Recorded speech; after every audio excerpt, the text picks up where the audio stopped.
Como dice el apóstol Pablo en su primera carta a los Corintios, capítulo 5, porque nuestra Pascua, que es Cristo, ya fue sacrificada por nosotros.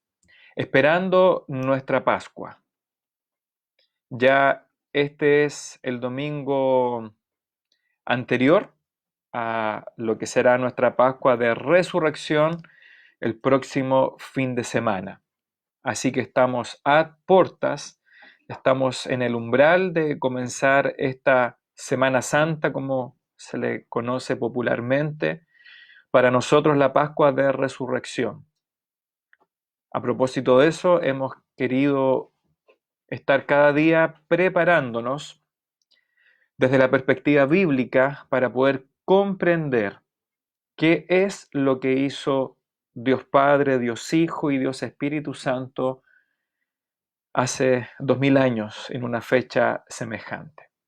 Como usted puede ver al frente en su pantalla, hoy día vamos a estar reflexionando sobre el pariente o el familiar, si usted quiere llamarlo de manera más actual. Probablemente los hermanos y hermanas que tienen un poco más de experiencia o de años en el estudio de la palabra, al solo hecho de ver esa figura ilustrativa, ya podrán ver hacia dónde va nuestra reflexión y devocional en este día número 11. Recuerde que hemos estado viendo estos últimos días la liberación de la esclavitud del pueblo de Israel en Egipto. Estuvimos estudiando este pacto que Dios hace con Israel por medio de la entrega de la ley o el decálogo. Luego, cómo Dios establece esta figura del sacerdocio, del sacerdote, que es el medio por el cual el pueblo podía acceder o acercarse por medio de este intermediario a la presencia de Dios.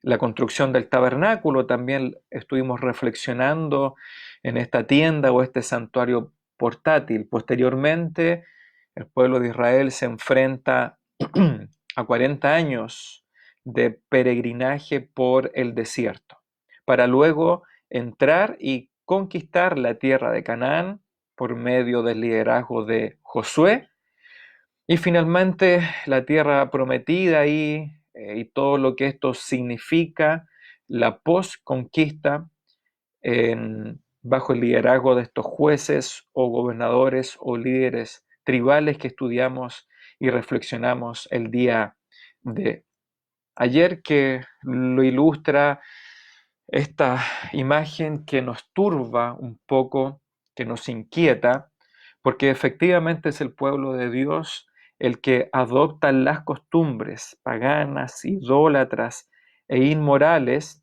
que tenían estas naciones, estos pueblos, estas etnias que no terminaron de conquistar ni de expulsar de la tierra de Canaán.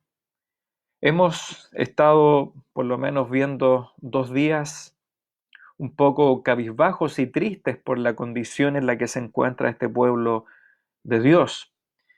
Pero hoy fijaremos nuestra atención en una historia de redención. Vamos a enfocarnos en la historia que relata el libro de Ruth. Una historia que está inmersa, que está enmarcada en este ciclo o en este periodo cuando están gobernando los jueces o estos líderes tribales ahí en la tierra de Israel.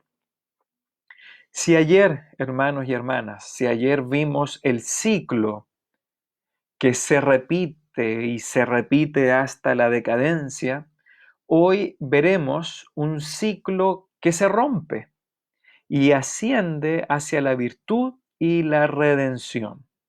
Por lo tanto, hoy día estaremos en un momento, en una etapa mucho más esperanzadora e iluminadora que los días anteriores. Este libro, el libro de Ruth, este maravilloso libro es la historia que redime a los dos sucesos anteriores, la conquista y el gobierno de los jueces.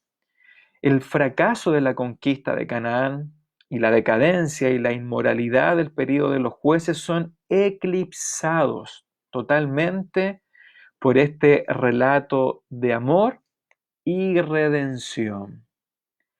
El relato del pariente cercano, como es el título del devocional hoy, el relato del pariente cercano, de este familiar cercano, nos lleva desde el valle de la muerte y la desesperación hasta la cima de la vida y la esperanza.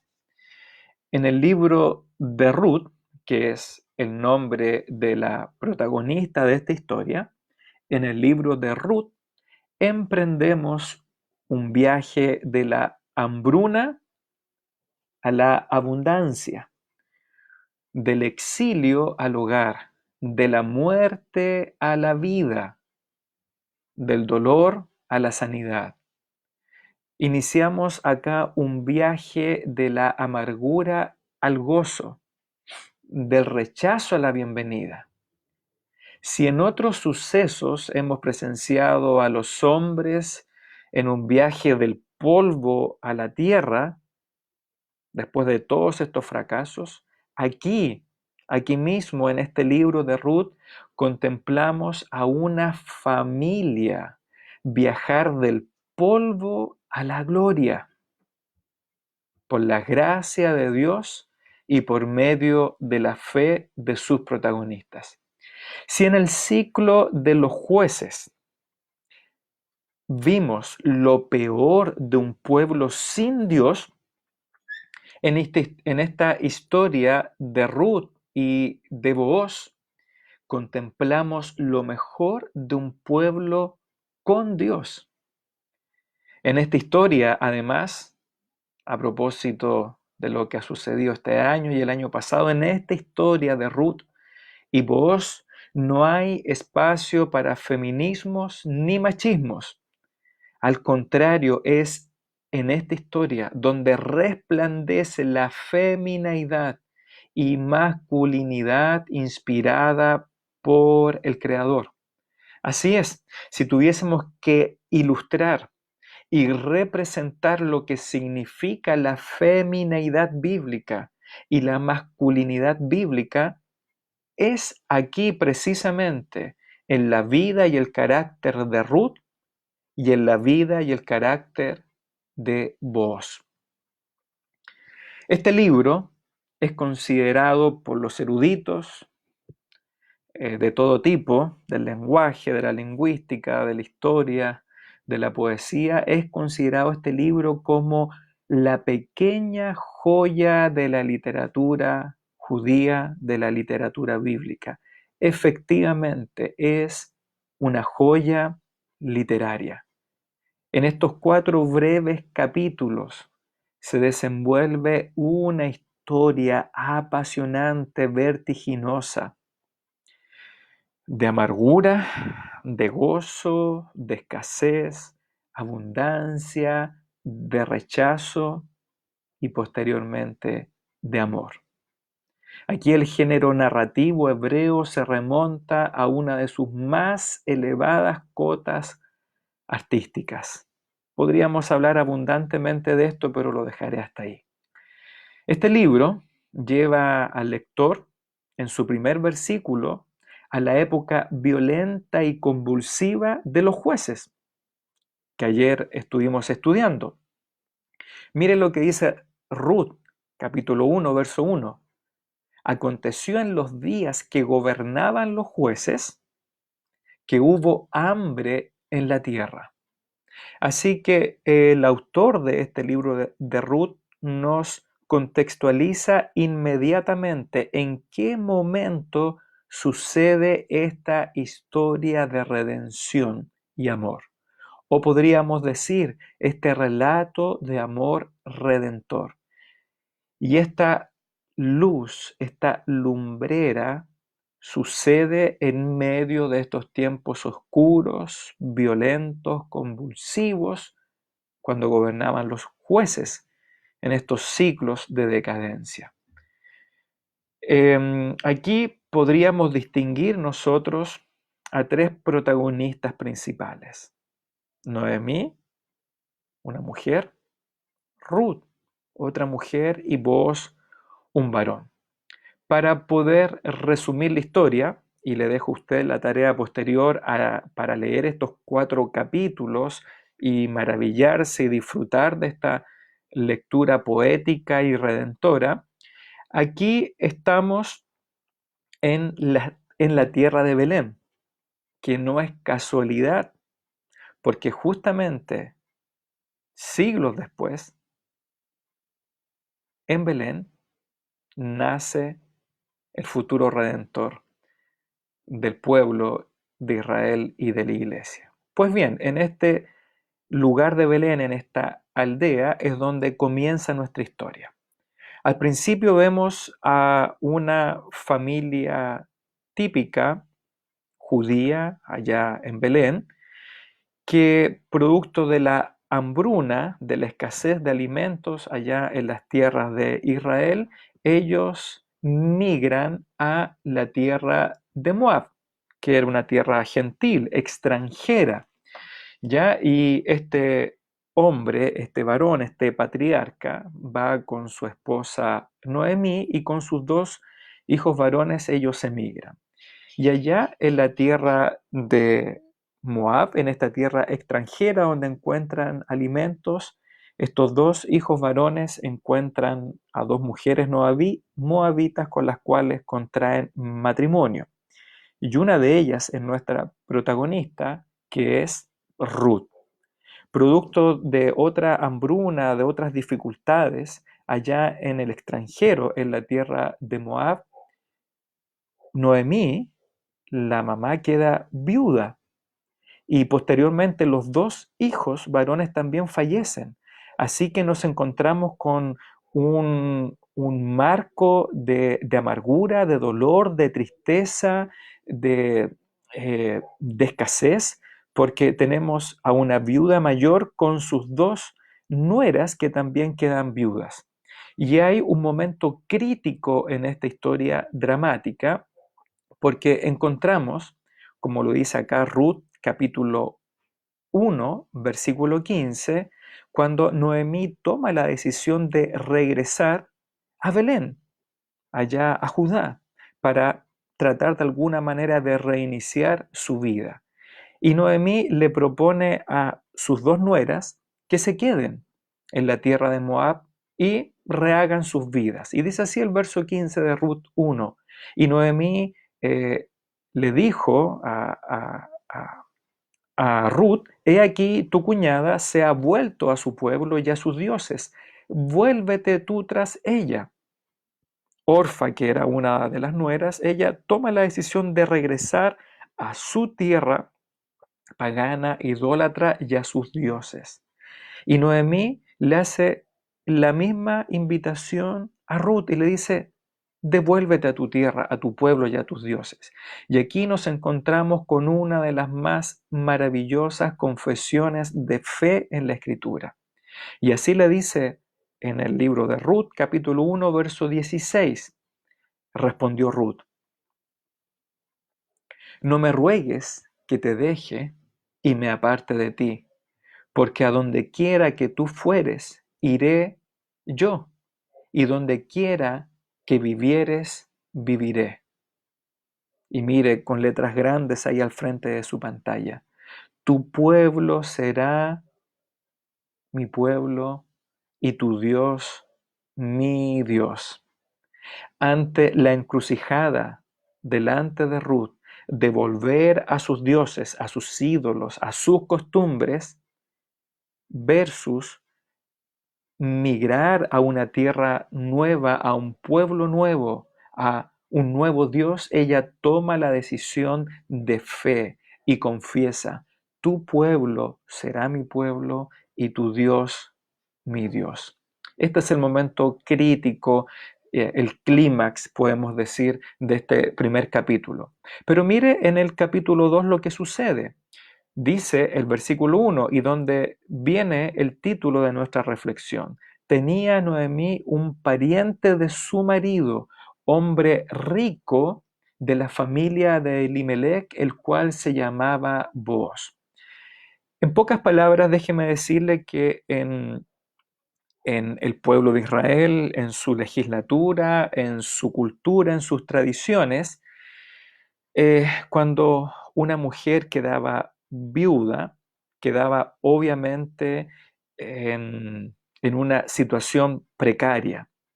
Esos años no son los mismos que ahora. No habían herencias, no habían pensiones, jubilaciones, subsidios, derechos para las viudas. La mujer que quedaba viuda quedaba en una situación de indigencia y precariedad total. Pero Dios había incluido en su legislatura y en su cultura que cuando una mujer viuda obviamente quedaba en esta situación, ella podía ser redimida, liberada o restaurada por un pariente cercano, por un familiar que podía comprar sus posesiones y liberar esta posesión para que la situación de esta viuda, de su familia, pudiese ser restaurada y otra vez vuelta a la dignidad. Así que a eso se refiere Ruth o Noemí cuando dice en Ruth capítulo 2, verso 1, que tenía Noemí un pariente de su marido, Elimelech, un hombre que era muy rico, el cual se llamaba Booz. Así que al parecer, Noemí tenía tierras, las cuales no podía utilizar, pero sí podía hacerlo un familiar, un pariente cercano. Y ahora quiero que nos enfoquemos en el versículo 5 al 14 para que podamos reflexionar sobre lo que significa esta historia en la historia redentora de la Escritura y de la humanidad. Ruth capítulo 2, verso 5. Acompáñeme por favor ahí en la lectura. Y vos, este pariente cercano, dijo a su criado, el mayordomo de los segadores, ¿de quién es esta joven? Bueno, ¿a qué joven se está refiriendo? A Ruth. Ruth, la moabita, la extranjera, la gentil, la viuda, la rechazada, ella se va a cegar, a espigar o a recoger los cereales que quedaban de los otros trabajadores. Ella empezó a recoger estas espigas sobrantes. Y por lo tanto, vos, que era el hacendado, el dueño de esta tierra, le pregunta a su mayordomo, ¿de quién es esta joven? Verso 6. Y el criado, mayordomo de los segadores, respondió y dijo, es la joven moabita que volvió con Noemí de los campos de Moab. Y ha dicho, así dijo esta joven, te ruego que me dejes recoger y juntar tras los segadores entre las gavillas. Entró pues y está esta muchacha desde por la mañana hasta ahora sin descansar ni aún por un momento. Eso es lo que le cuenta a este criado, este mayordomo.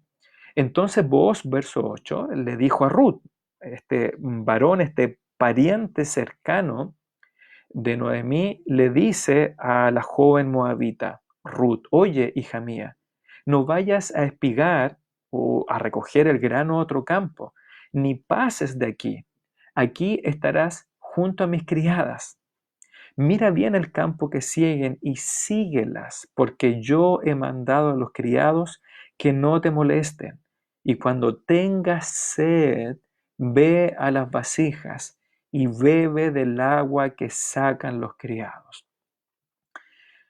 Dígame, hermano y hermana, si cuando usted ha leído con entendimiento, con conciencia, con lucidez estos versículos, si no se le viene a la mente al recuerdo el relato de Juan capítulo 4, cuando el Señor Jesucristo le ofrece a la mujer samaritana, también rechazada, también de alguna manera extranjera.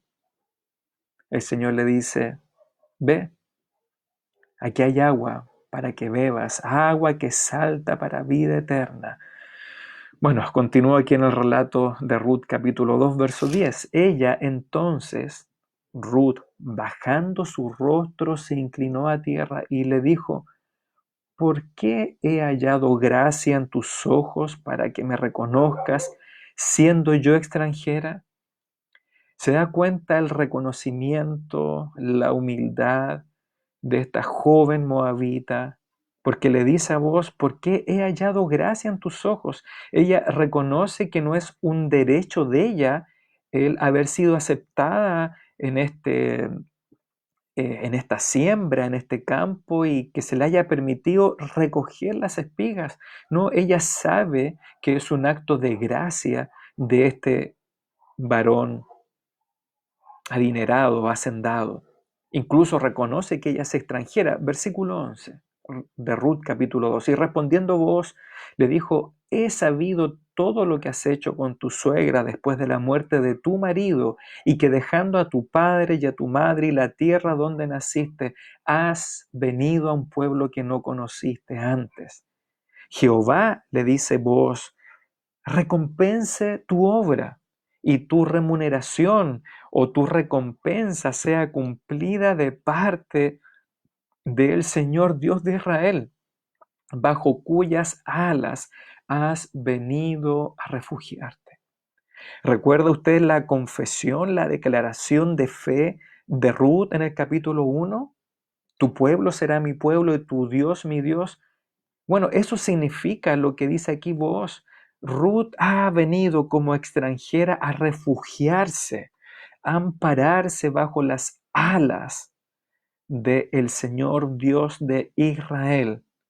Y le dice vos que el Señor te recompense, que el Señor te bendiga por este acto de fe y de confianza.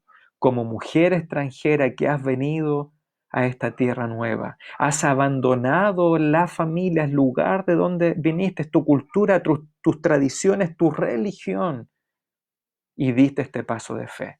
Versículo 13, sigo en el capítulo 2. Y ella dijo, Señor mío, halle yo gracia delante de tus ojos, porque me has consolado y porque has hablado al corazón de tu sierva, aunque no soy ni como una de tus criadas. ¿No se le viene a la mente a usted estas palabras tan semejantes al hijo perdido, cuando después de haber estado en el extranjero desperdició todo y él viene delante del Padre y haya gracia delante de los ojos del Padre? Y él le dice, ya no soy digno de ser considerado tu hijo, hazme como uno de tus empleados, de tus trabajadores. Pues bien aquí, Ruth le dice lo mismo, halle yo gracia delante de tus ojos, aunque no soy ni como una de tus criadas. Versículo 14, y vos le dijo a Ruth a la hora de comer, ven aquí y come del pan, ven aquí, come del pan y moja tu bocado en el vinagre. Y ella se sentó junto a los segadores y él le dio de este potaje, de este guiso, y comió Ruth hasta que se sació y le sobró. Se da cuenta que esta muchacha, esta joven moabita extranjera, gentil, rechazada en un primer momento, viuda sin nadie que la ampare, ella viene a esta figura redentora, a este pariente cercano, es invitada a beber de estas vasijas, es invitada al descanso, al reposo de su trabajo y por supuesto también es invitada a comer, a saciarse hasta que le sobra. Y así termina el versículo 20. Nuestro pariente es aquel varón y uno de los que pueden redimirnos. Nuestro pariente es aquel varón y uno de los que pueden redimirnos. Hermanos y hermanas, aquí hay una figura, un concepto para reflexionar. Aquí podemos ver a un varón, al pariente cercano, al familiar de Noemí, que es quien puede redimir, liberar y restaurar no solamente a Ruth, la extranjera, sino también a Noemí, la viuda, la anciana, que después de un estado de profunda amargura, de depresión, de tristeza, incluso de resentimiento y de culpar a Dios porque perdió a su esposo, perdió a sus hijos, perdió la abundancia que tenía en un principio, la única persona que puede liberar, restaurar y redimir a la anciana Noemí y a la joven Ruth es este pariente cercano, este hombre. Pero sabe, después continúa la historia en el capítulo 3 y 4, que resulta que había otro pariente más cercano, que él puede comprar estas tierras y restaurar el linaje y las propiedades de estas mujeres. Pero sabe que una vez que vos le dices a este otro familiar más cercano que él mismo, le dice, escucha bien, fulano, le dice, parece. Escucha bien, si tú quieres redimir las propiedades y la economía de esta mujer, debes casarte con Ruth. ¿Y qué es lo que hace este hombre? Rechaza casarse con Ruth. La rechaza porque es gentil, porque es extranjera, porque es moabita. Y este hombre la rechaza. Y aquí entonces cuando Booz aprovecha esta oportunidad y toma como esposa a la rechazada, a la gentil, a la migrante, a la viuda Ruth. Así que esa es la figura del pariente. Y mire cómo termina esta maravillosa historia de amor redentor. Ruth, capítulo 4, verso 17. Y le dieron nombre las vecinas diciendo, ¿a quién le están dando nombre? Bueno, después del matrimonio entre Booz, el pariente cercano, y Ruth, la redimida, nace un pequeñito, un hijo. Después de la muerte del capítulo 1, nos encontramos con vida y fecundidad en el capítulo 4. Después de la amargura y el resentimiento del capítulo 1, ahora vemos a una Noemí ya no amargada, ya no llamándose Mara o amargura, sino llena de gozo porque le ha nacido un hijo, un nieto a quien llamaron Obed. Y mire, dice el verso 17, este Obed es el padre de Isaí, el padre de David. Versículo 22 al final, y Obed engendró a Isaí e Isaí engendró a David. Mire la maravilla. Ruth, la extranjera, la moabita, la gentil, la migrante, la que tuvo que recoger las sobras de otros hombres, de otros espigadores, se convierte e ingresa a este linaje de la gracia, a este linaje de redención.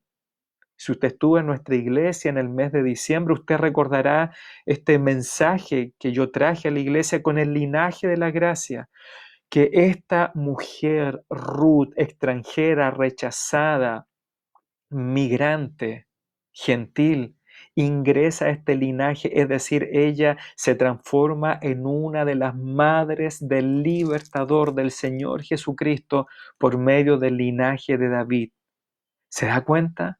Finalmente, Ruth, quien es redimida, restaurada por este pariente cercano, se transforma en una abuela, en una madre del pariente cercano, el verdadero redentor, quien es el Señor Jesucristo, a quien esperamos para esta Pascua. Aquí, hermanos y hermanas, hay un sinnúmero de paralelos y de analogías en este libro. El principal es mostrar cómo Ruth y Boaz se integran en este linaje, en la simiente de la mujer de Génesis capítulo 3, en la simiente de Abraham, que se convierte en bendición a todas las familias de la tierra. Pero también encontramos otro sinnúmero de paralelos que nos recuerdan, que nos llaman a reflexionar en este pariente cercano, en este familiar redentor que es el Señor Jesucristo. Ya que no puedo extenderme demasiado, voy a decirle que Cristo es nuestro pariente cercano. Cristo es nuestro familiar Sí, el Cristo, siendo la misma imagen de Dios, se hizo nuestro pariente y familiar cuando descendió del cielo para asumir, para tomar la naturaleza humana, nuestra naturaleza. Y Cristo, al hacerse hombre, como lo describe Juan, aquel verbo fue hecho carne y habitó entre nosotros. Jesús, Él se hizo nuestro pariente, al igual que vos. Se hizo nuestro pariente al convertirse en nuestro representante como el Hijo del Hombre, nuestro segundo Adán. Allí donde fracasó y cayó el primer Adán, Cristo, el postrer Adán, triunfó en la obediencia perfecta, triunfó al despojarse a sí mismo en la cruz y triunfó sobre la muerte al levantarse y resucitar al tercer día. Y Jesús, este segundo Booz que le ofreció a la mujer rechazada, gentil, migrante, que le ofreció el descanso, el reposo de su trabajo, que le ofreció beber de estas vasijas, que le ofreció comer, saciarse abundantemente. Este Jesús no solamente se hizo nuestro pariente, sino también se hizo nuestro siervo y se humilló hasta la muerte, porque el Hijo del Hombre no vino para ser servido, sino para servir y para dar su vida en rescate por muchos. Eso recordamos en esta Pascua. Esto celebramos en estos días, la redención, la liberación y salvación que ejecutó Cristo, nuestro pariente cercano, hacia todos aquellos, como Ruth, que por medio de la fe creemos y declaramos a Jesús como Señor y Salvador. Te llamo, hermano y hermana, a reflexionar en esta historia de amor y redención entre este hombre de Belén y su esposa extranjera, rechazada por otros, pero aceptada, amada y liberada por este pariente cercano. ¿Se da cuenta? Iglesia Bautista de Conchalí, esta es nuestra historia, la historia de una iglesia gentil rechazada, con un pasado de ídolos, de escasez, pero hoy día somos la iglesia amada y liberada por el esposo quien es el Señor Jesucristo. Por favor, reflexionemos al igual como lo hace Ruth en el capítulo 2 y confesemos como ella. He hallado gracia delante de tus ojos, le dijo Ruth a vos. Yo no merezco estar aquí ni siquiera como uno de tus sirvientes, ni como uno de tus empleados, le dijo ella, pero yo he hallado gracia delante de tus ojos. Y ella finalmente, por medio de esa humildad, de esa confesión de fe, tu Dios será mi Dios, es que ella es tomada desde lo profundo del rechazo y de la escasez, de este valle de la muerte y la desesperación. Ella, como la iglesia de Cristo, es tomada, es vestida, es convertida en una novia amada y en una esposa redimida. Hay un momento en que vos es invitado a extender su manto protector y redentor sobre la misma Ruth. Bueno, esto es una figura maravillosa de lo que es la justificación. Cristo ha extendido cuál esposo, cuál protector, cuál redentor. Cristo ha extendido el manto, la túnica de su justicia para cubrirnos a nosotros, cuál esposa, cuál novia, para cubrir nuestros pecados, nuestra decadencia, nuestra rebeldía, nuestra injusticia, es cubierta por la justicia, por el manto redentor y amante de este segundo voz que es nuestro pariente cercano. Eso te invito a reflexionar en estos días. Esto, una vez más, te hará darte cuenta de que Cristo es tu todo en todo. Oremos. Padre bendito y Padre celestial, gracias porque nosotros siendo gentiles, siendo extranjeros, siendo sin esperanza. Señor, hemos encontrado por medio de la gracia a este pariente cercano que nos ha redimido, que nos ha restaurado. Como esta novia gentil hemos encontrado a nuestro esposo, quien es Cristo, que dio su propia vida en la cruz, en este amor redentor, para convertirnos en la esposa de Cristo, para darnos vida eterna. Señor, esperamos nuestra Pascua, esperamos a Cristo, lo recordamos, lo celebramos y te adoramos, Señor, en profunda humillación y gratitud, porque siendo extranjeros, hoy día por medio de Cristo, somos tu pueblo escogido. Gracias por esta maravillosa historia de amor redentor que es este libro de Ruth. En el nombre de Cristo Jesús. Amén. Terminemos entonces con la figura de la cruz, donde Cristo venció a la muerte y se levantó al tercer día de entre los muertos. ¿Por qué?